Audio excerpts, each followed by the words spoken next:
And one day, my father caught me smoking weed in my bedroom with my friend. Uh, Rest in peace.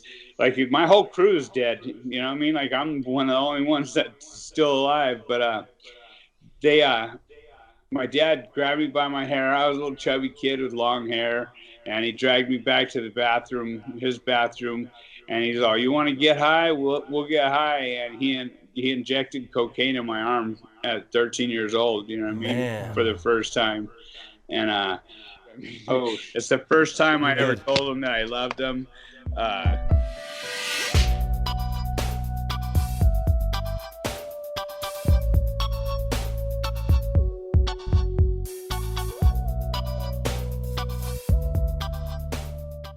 Welcome back to the War Podcast. We got a special guest with us today. His channel is OG Badger, and this gentleman has quite an interesting story from before prison. Oh my gosh, my eyes tearing up.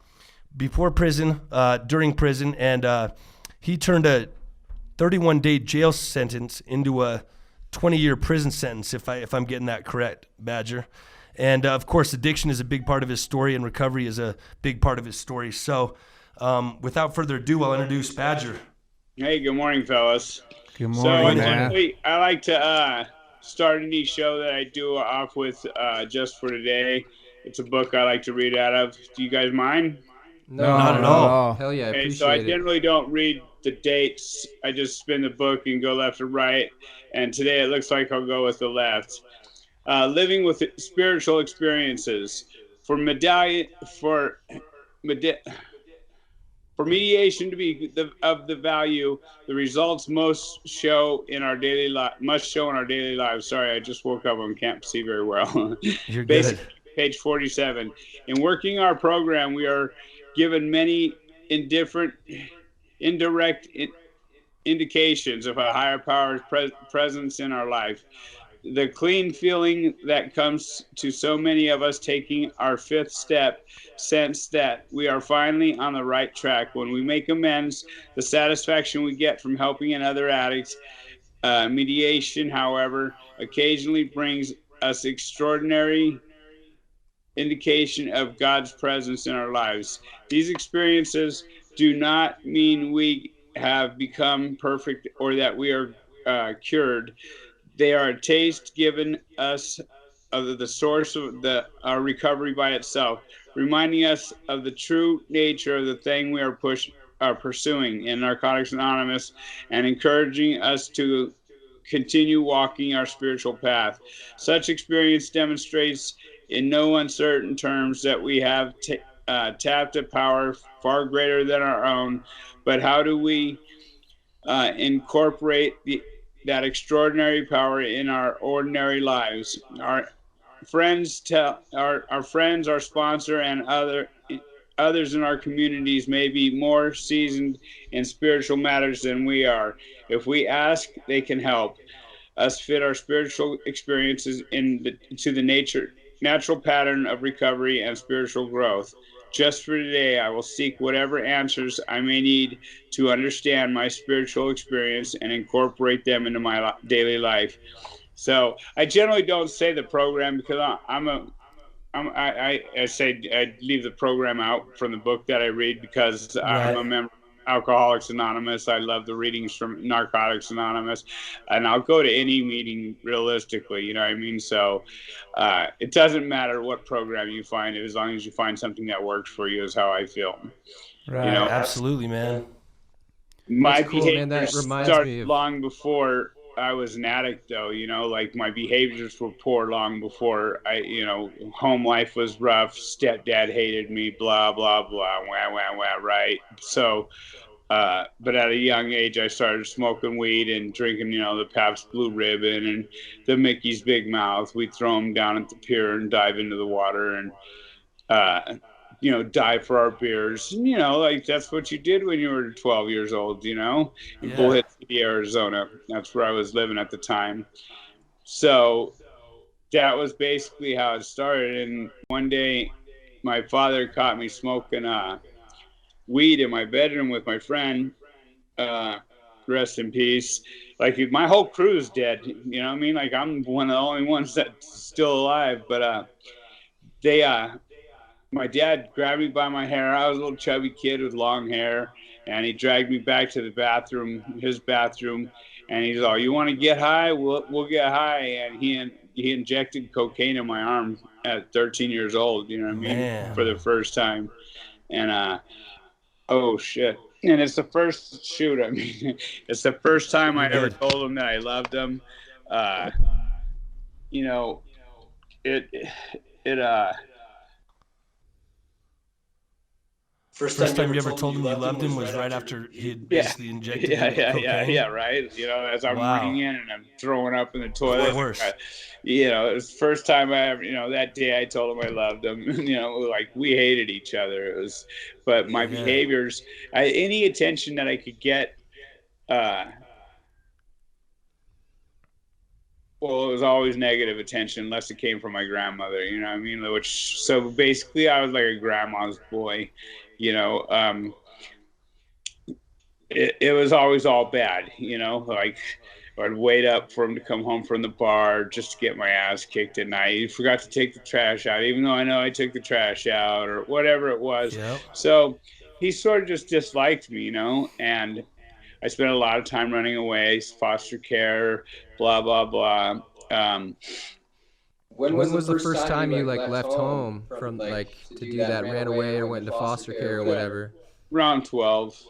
Yeah, somewhere in that time frame, you know, like just, it was a whole nother era though, you know, back then you didn't have kidnappings and, you know, I mean, you did, but it wasn't really heard about, and you didn't have mass gun shootings, or I probably would have been a prime candidate for one, you know what I mean? Like, just my behaviors were really poor, you know, and I had a friend of mine his mom would take us in, you know, she took all the stray cats in and fed us and let us stay over there, and we were allowed to smoke pot there, and it was the cool spot to be, you know. And so that's how it sort of started. They went to California. My parents came to California to visit, and they never came back, you know. So I'm like, I forget how old I was at the time, but they just never came back, you know. And then finally, a couple months into it, they came back and with a U-Haul and packed up their shit, you know. And meanwhile, during that time at my house, there was about 3 deaths, you know, overdose deaths at the house. So the house was really hot.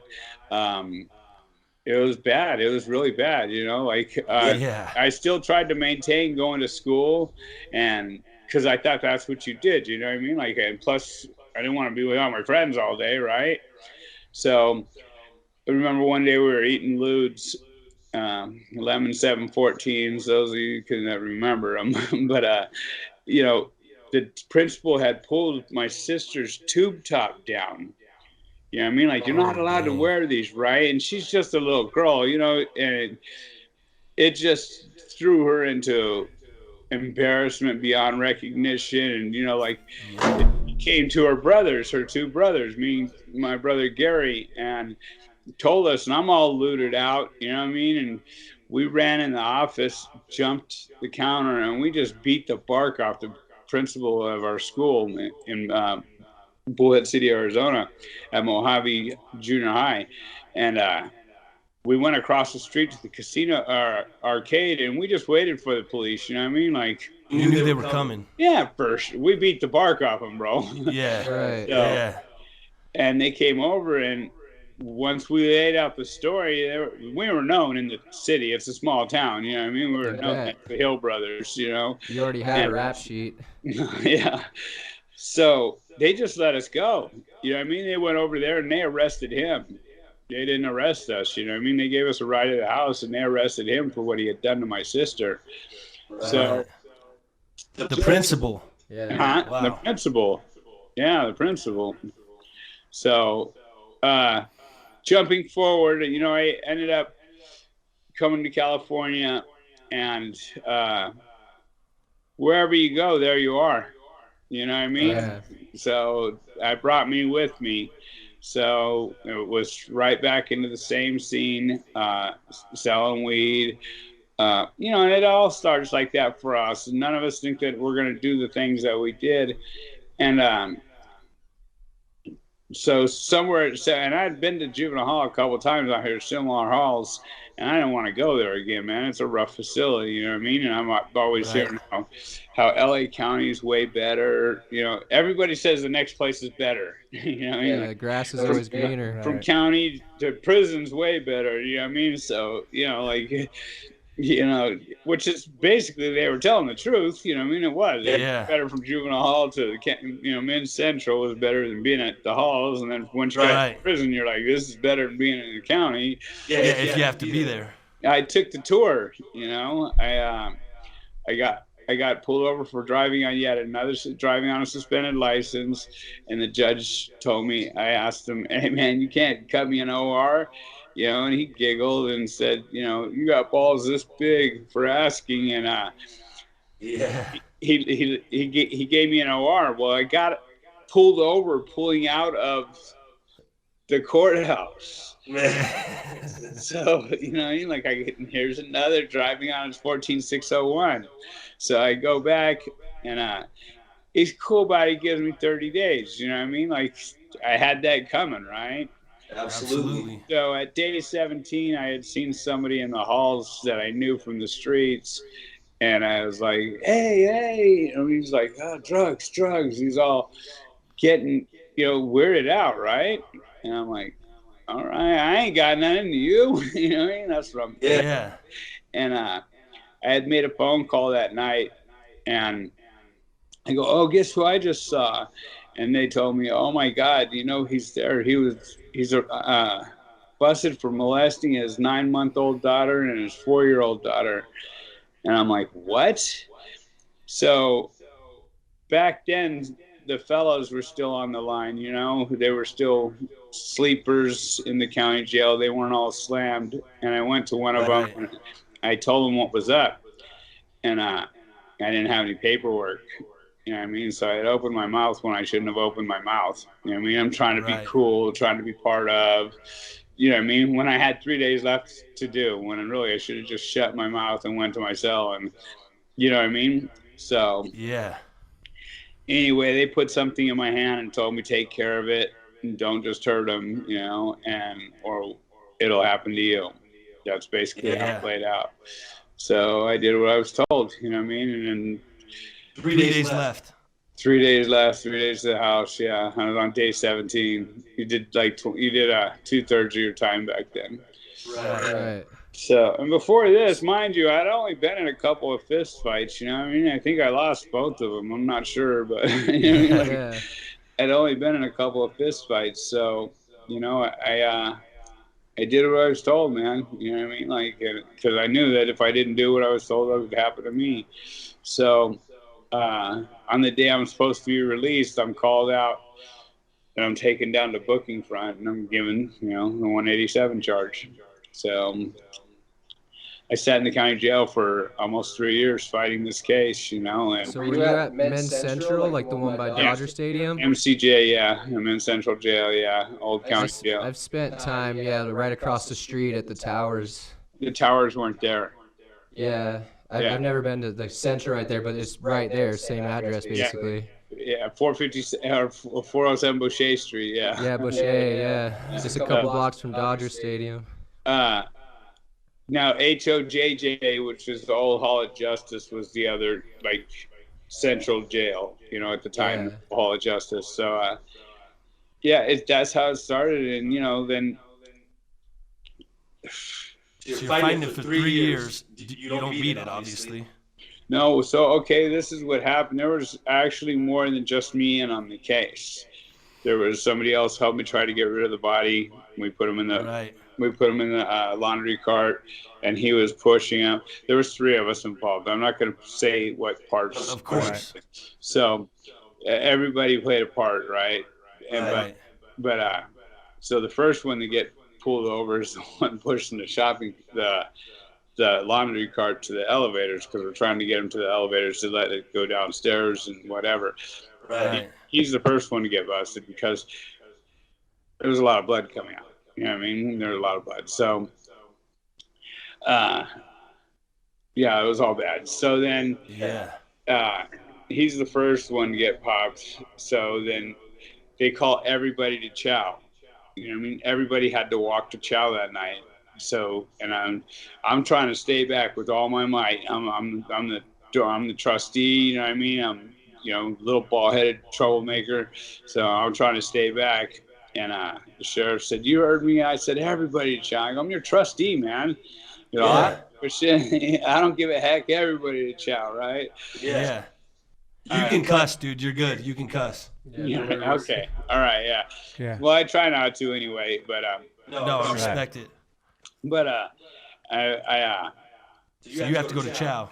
yeah. So I'm like, great. I mean, I walk out there and I see my two co-defendants handcuffed to benches. You know what I mean? I'm like, this ain't gonna be good. So the barber shop has a two-way mirror to where they could see out. It's the barber shop for us. And as I'm walking past the barber shop, I hear, somebody banging on the window, and the sheriff comes walking over to me, and "Come here." My heart's doing 12,000 miles an hour. I mean, that's exactly what he does. He sticks his hand on my heart, and it's just Neil Peart's down there going to town. You know what I mean? Yeah.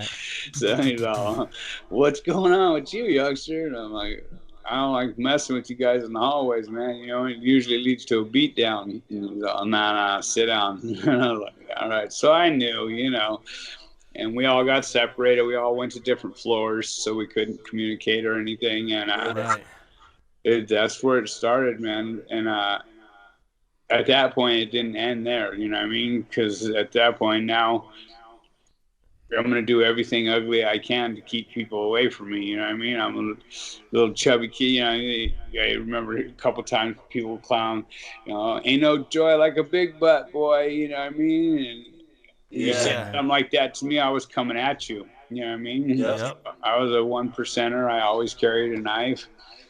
And I just figured at that point I was going to be doing life. You know what I mean? Like, I'm done. So my behaviors really got bad. So, and you know who And were you using in there at that time at all? Huh? Were you using in there at that time at all? Anything I can get. Mostly what we would get would be like crack cocaine, and we'd break it down with lemon, and we'd shoot that. You know what I mean? And now, mind you, too, we were all using needles, like the same needles. You know what I mean? Yeah, like, over and over. Right. So that quit once I got to the state, but like I bought my own and everything. But I'm getting ahead of the story. So anyway, I got lost, brain fart. No, I got you. So you were saying essentially after they separated you and put you guys on different floors, that's when it started. You were 1%er. You always had a knife. They were calling you. They were making fun of your weight. Yeah, it was some people would, you know what I mean? So, like, I'd get them on the way to the showers, you know what I mean? Poke some holes in them or whatever. They were doing all kinds of bad things, man, you know what I mean? Yeah. And I figured I wasn't getting out. So, during this time, I'm doing the routines, getting in shape, whatever. And so we're going to court, back and forth to court for a while, you know what I mean? Every time I go, there's a different public pretender, and there's a different, district attorney. Everybody was different, except for me. And so Ito was my judge, OJ's judge. No way, Lance Ito. Judge Ito, yeah. So he That's wild. finally into it, I said, I went to say something, and my lawyer goes, "Be quiet." And I go, "You need to shut your mouth," you know what I mean? Like, I go, "You're fired, by the way." And I go, "Hey, look, Your Honor, I never once turned down the 12-year max, because I've been going to the law library and finding out what the max carried on a manslaughter was, Right. And so I said I never once turned down the 12-year max deal that you guys offered me on the manslaughter, you know what I mean? And I had got shot kites out to everybody, letting them know this is the range, and everybody asked for their own time. And so they asked, "Can we postpone this until after lunch?" And I was like, "Yeah, sure." You know what I mean? Like, yeah. So then at that point, district attorney came in and he spoke to me now because I'm pro per now. I'm my own lawyer. Right. He goes, when did they offer you 12? And I go, at arraignment, you know what I mean? Or at my first preliminary hearing, I said they offered me that, you know what I mean? And I never turned it down, man. I just want to get the shit over with and get out of here, you know? Right. He goes, all right, well, I talked to my boss and, you know, we'll see what's up. So when we came back in, everybody got what they asked for. You know what I mean? I asked for 12, he asked for 8, and the other one asked for 4. Everybody got their deal. You know what I mean? Like, let's get this shit over with, get these kids out of here. You know, we were all pups, you know what I mean? Yeah. How old were you? Huh? How old were you? By this time, I'm becoming 20. Oh, okay. Yeah, I mean, I was 17 when I went in there. In 3 years, you know, I mean, I'm becoming 20. So Right. when I hit reception, I was 20 years old. So, which, believe me, is the average of everybody hitting reception nowadays. You know what I mean? In California, Really? by the time you're So they're usually 3 years in county, right, and then right then to prison. Right, straight to there. You know, but Yeah. that's about the average of everybody that's going up there now. Is everybody's 18 to 20 years old. You know, when they're hitting reception with 15 to 18 years now. You know, California breaks you off; they don't care. You know, Right. so and from there, just I hadn't tried heroin yet. You know, I hadn't tried heroin yet. I was mostly doing all these drugs that made me think people were trying to get me, so I would get them first. And Right. spent a lot of time in the hole. I spent a lot of time in dark places. There's more to the story. I just don't like to bring all that stuff up too much. Yeah. But you know, there was a lot of Understandable. horrible shit. Like, and I get to this part here pretty soon. So I was running amok in there, wanting to become somebody, make a name for everybody does. It's just how it goes. Absolutely. You know.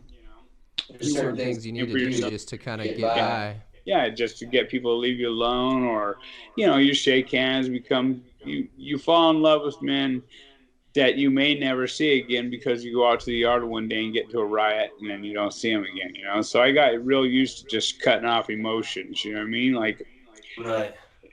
And I don't mean fall in love in a weird way, you know what I mean? Like, No, you of got course. these guys' back. You admire them. Right. So Were you part of like a group at this point? Like, cause Yeah, I mean, I spent time at Towers, but when I was at Theo Lacey in Orange County, like Peni was pretty big there, and you know, Sereno, everyone was, you know, broken off into their groups with their reps. Like, had that happened to you at this point? yeah. Yeah. I'm not going to discuss that one too much. Right. Yeah, no, you don't have Sure. to. I was just Yeah. wondering. But yes, I had, and I know all the originators from the clique you just said. They're all cool, but I don't like the new style ones. You know what I mean? Yeah. So you know how you get in their group? Yeah. Pop your homeboy's mom. Yo. That's funny. I actually hadn't heard that shit. Yeah. So, just kidding, Nick. Yeah. So, you know, like I got there, I hit Tracy, and it was just like something, you know, like I walked in there and I literally thought to myself, Grandma, where'd they send me? You know what I mean? Like 3 tiers high, dirty, just old prison, you know, and it was nothing nice, you know, and I was like, damn. And you see no warning shots all over the place. So Where'd you get transferred from Central? where was reception? Yeah. To Hatchbee's reception. Okay. So you go from Tehachapi, and then I went to, which is also an old, ugly ass prison, you know. So, but in reception, you don't see much of the prison. You just see the reception yard of it, and then I went to Tracy from there. So, Tracy it was fun, man. It was off the hook, you know. Like, if you were into that lifestyle, it was fun because it was also a juvenile facility at the time. Like, and the kids just got away with murder. I mean, the kids could stab the adults and nothing would happen to them. You know what I mean? That was their reception as well. You know, it was just crazy. I mean, It's like the Wild West. They tell you when you walk in, they tell you, welcome to the last real yard in America, in California, man. You know what I mean? And basically, here's a trash can lid and a sword is basically how you felt like, and lots of things happened there. There was no guard. There was no tower on the yard like there is now. So all kinds of stuff happened. And, so anyway, I'd been there for a minute and I'd made friends, whatever you want to call it, associates. I'd made whatever. You hated all your friends, you know what I mean? But you had to kick it with them. So, like one of them, and you're always with the same people, and they start to irk you, you know what I mean? Like, and just like walking the track, every time you walk the track, you nod hi to the same damn dude that's sitting in the same damn spot every time. You know what I mean? If you walk the track 17 times, you still nod to him. You know what I mean? Like, Yeah. So, I was really starting to hate where I was at, So, anyway,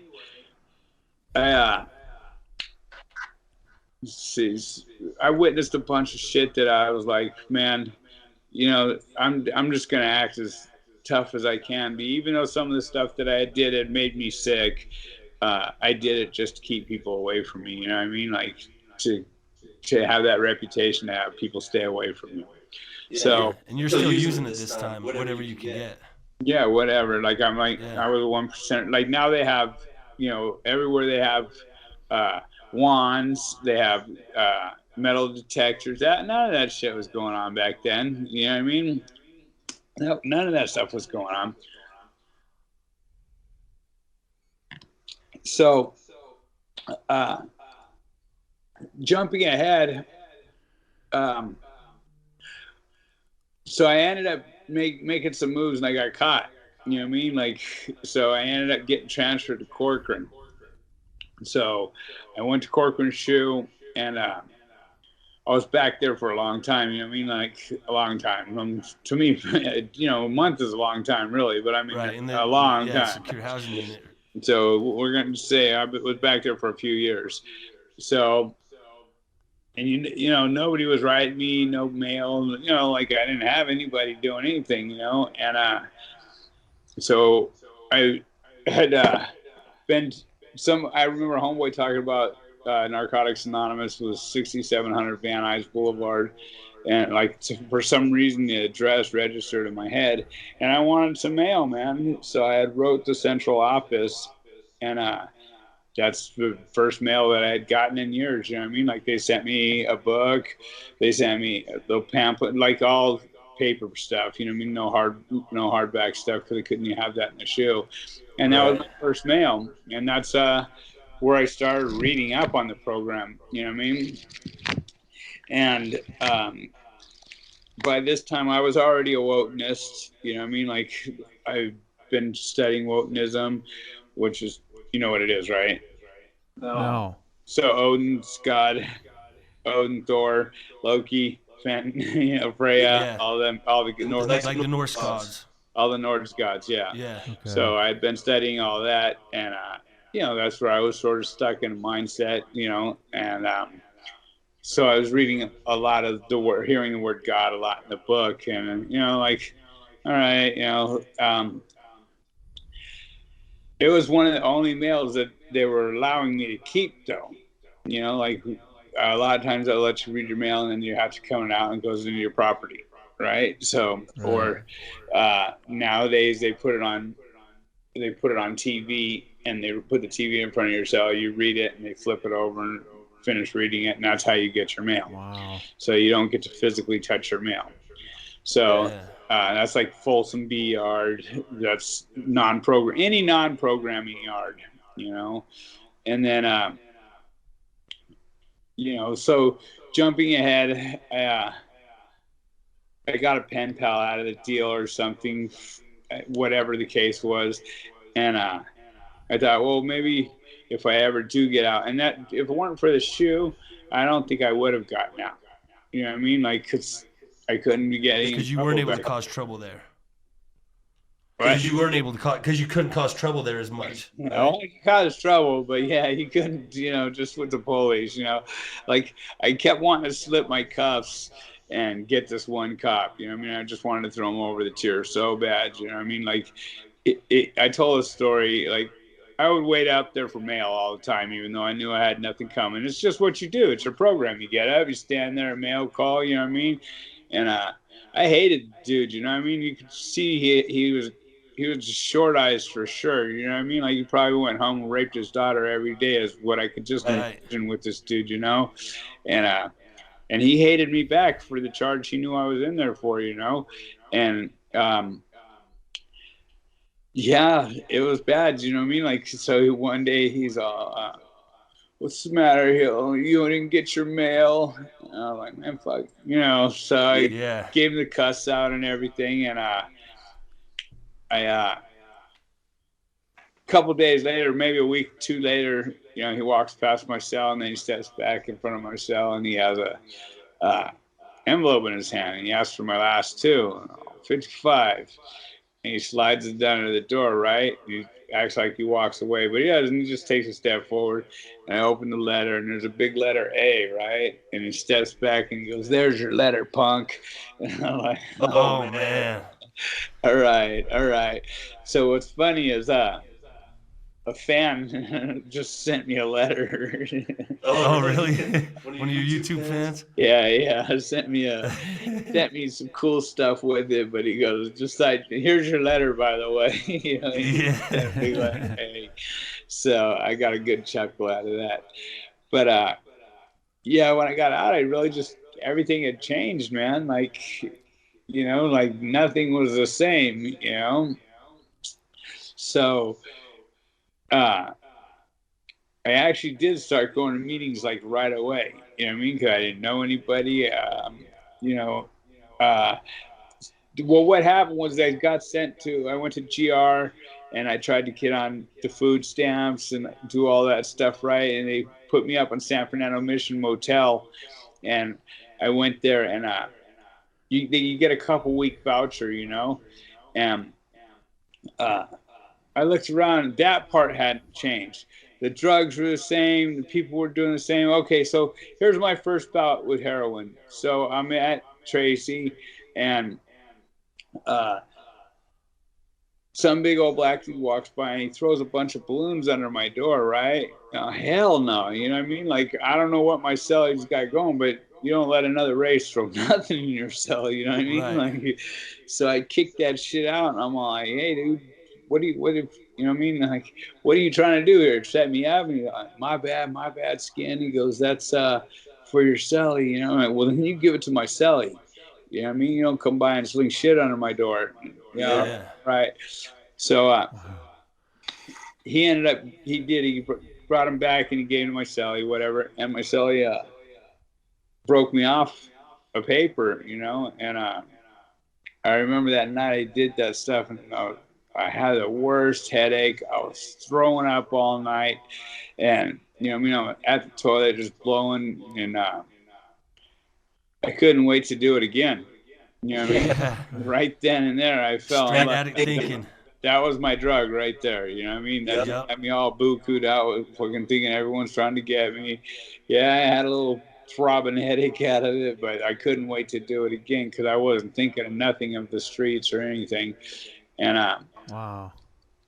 Normally for who I run with, we deal in drugs, but we don't do drugs. You know what I mean? Like, we're not supposed to be doing them. And yeah, of course. Because of my partner, will just say that I ran with in there, I got away with more than the average guy. You know what I mean? Like, I was allowed to get high and go to work. I was allowed to get high and stay in the cell.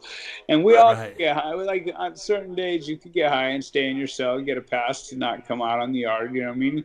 And but I was starting to do it a little more often than anyone else. You know what I mean? And I wasn't in debt, but because that's what we did. And plus, if I got in debt, then I would go extort, or I would go collect whoever owed us money, and they paid. They always paid. And It wasn't like it is today. Nowadays, people get a puck of tobacco for $50 or whatever, and they roll it up. You know what I mean? It's crazy.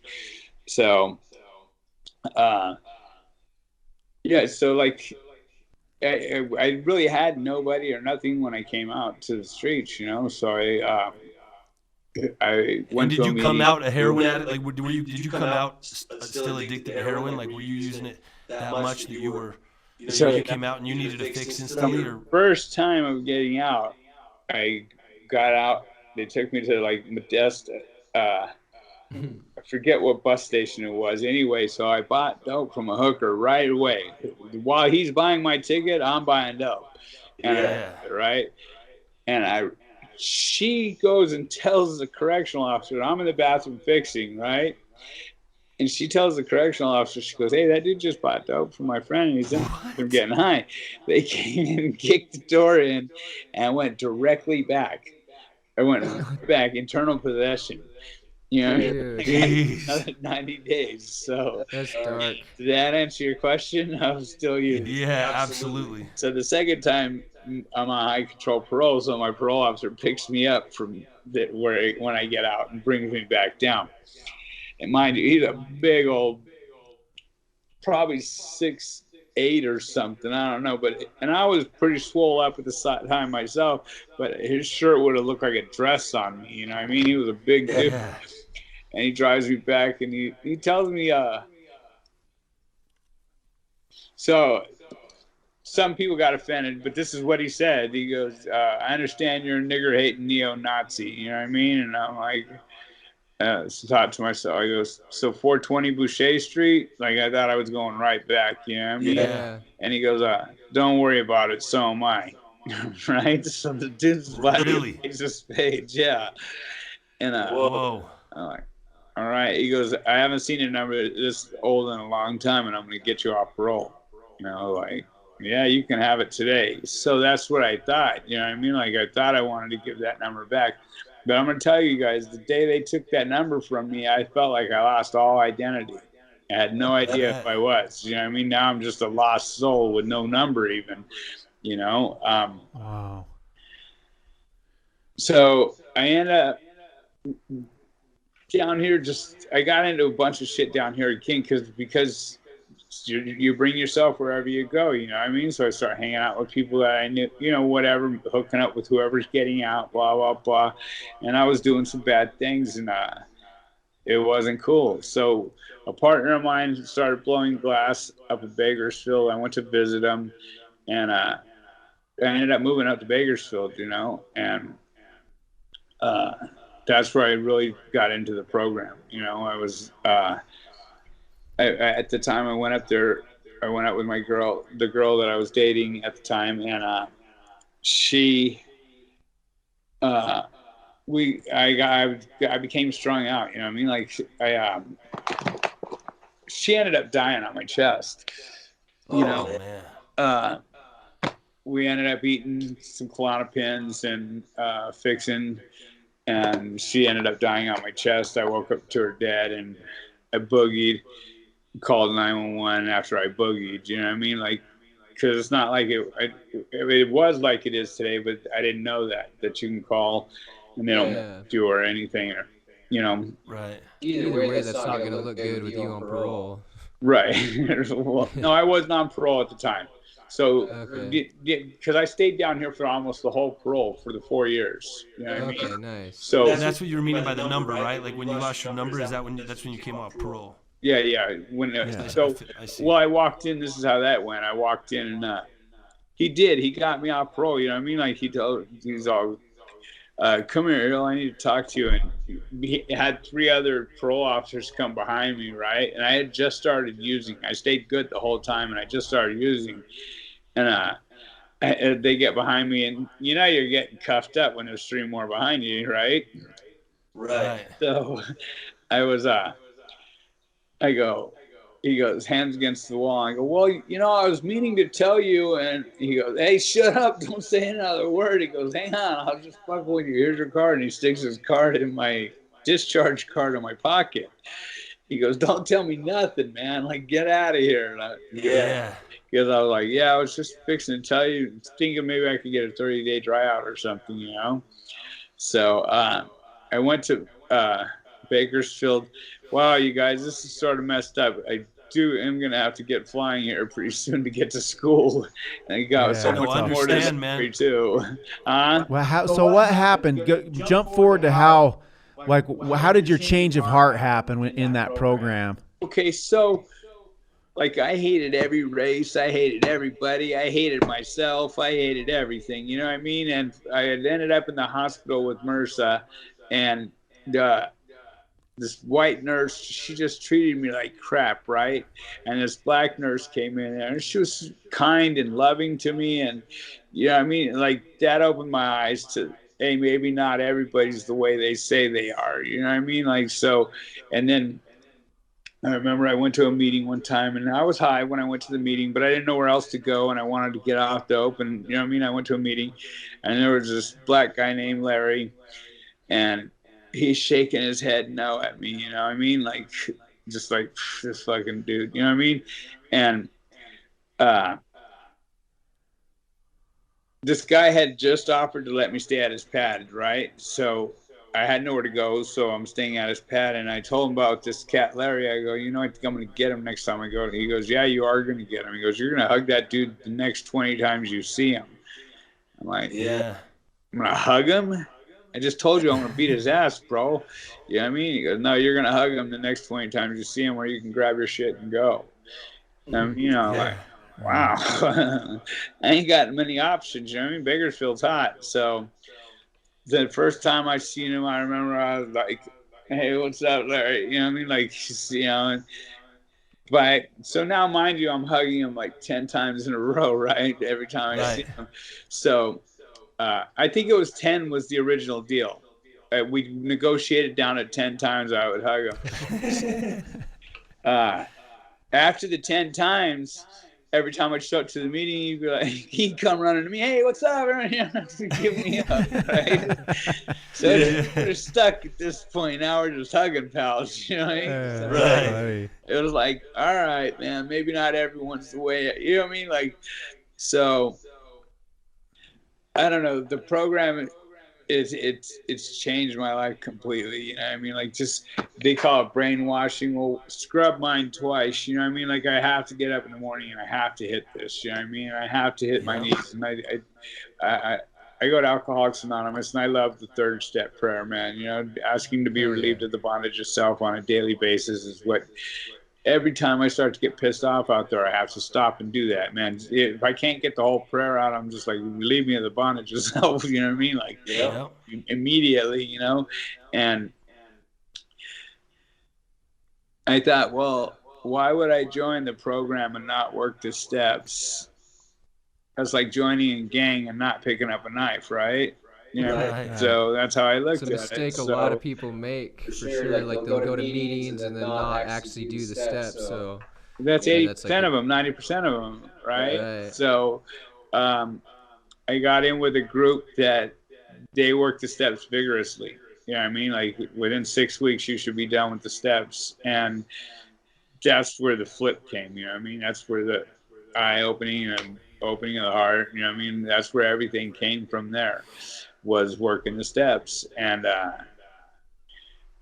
I've taken many people through the steps, you know, and I love it. I love when you see the light come on, you know what I mean? Like, oh, wow. So that, I mean, that's how I always do. That's my introduction to, you know, why would you come to a 12-step program and not work the steps? You know, it's just like joining a gang and not being willing to pick up a knife or a gun. You know what I mean? You're just not, it doesn't make sense. So why join a gang, right? And so why join a 12-step program if you're not going to do it? And the healing did come, you know what I mean? 4 and 5 was, you know, at first, that was my first relapse, was 4. You know what I mean? I got to 4, and I wrote down some of the things that I had done, and I didn't want to share any of that shit with somebody, so I used it as an excuse to get loaded, and I got loaded. So that's sort of how that went, you know what I mean? Like, and then when I came back, which took a while to come back, you know what I mean? I'm like, man, I remember I got some freedom from the steps. Just pretend like you don't know anything.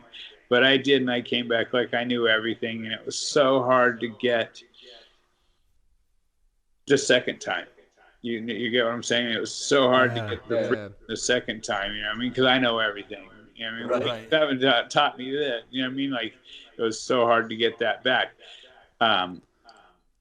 So it was hard then, so I ended up relapsing, you know what I mean? Because I wasn't getting the magic again right away. So, and that went on for a little while, you know what I mean? Like, I'd come in and out, and then just finally I was like, man, I asked this old crazy ass dude that said he was from Mars, and you know, but you could tell he was joking, and he had, you know what I mean, he had it together. I seen him come in, and he was Hobo Joe. You know what I mean? You might have seen him on my show. His name's Jimmy. Jimmy. Yeah. What's that? Yeah. You seen him? Yeah. Yeah, that's my sponsor. Yeah. That's awesome, man. So, yeah, like, and he came in and he looked like a straight bum when he came in. You know, I mean, beard out to here, just crazy, right? And I watched him grow, and I wanted to do the same. You know what I mean? I wanted to grow, and yeah, it was great, man. You know, like Jimmy's taking me through the steps, and here I am. You know what I mean? Now I do the same thing. If you're not willing to work the steps vigorously, like be done with them in 6 weeks, I don't want to mess with you, man. Because if you take too much time, you balk, you're not going to get through them. In my opinion only. Right. Sure. Yeah, I agree. What you need to get out of it, and you're not going to keep pushing. You know, if you work a step a month, or, you know, you hear all these things, you know, I work a step a month, you know, like, man, I would have never survived. You know what I mean? Like, I worked that shit like I was chasing dope, you know? Yeah.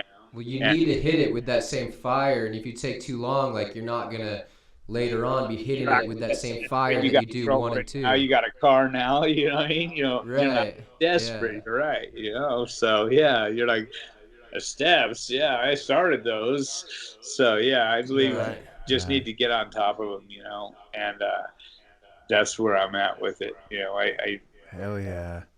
And am I perfect? No, by all means, no. You know what I mean? Of course, I sometimes snap and do the wrong thing, and then, you know, that's what 11's for. At night, I look back, and, you know what I mean, I'll go back and I'll make amends if I need to, you know.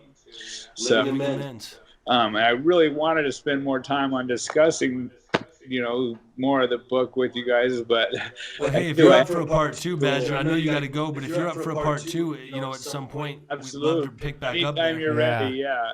I mean, I could make a Tuesday at 5 a.m., I suppose. No. We'll find something that works. Man. Yeah, we'll find something to work for sure. Your story's awesome. I got to get ready to run to school. Yeah, there's so much more to the story that I had to cut out because of, Prime. And now, you know, I'm doing going to editing school today, and you guys are going to be back. Huh? Yeah, what would you tell our listeners? Like, what advice would you just tell, like, our clients? Just one quick, best advice you'd give our clients.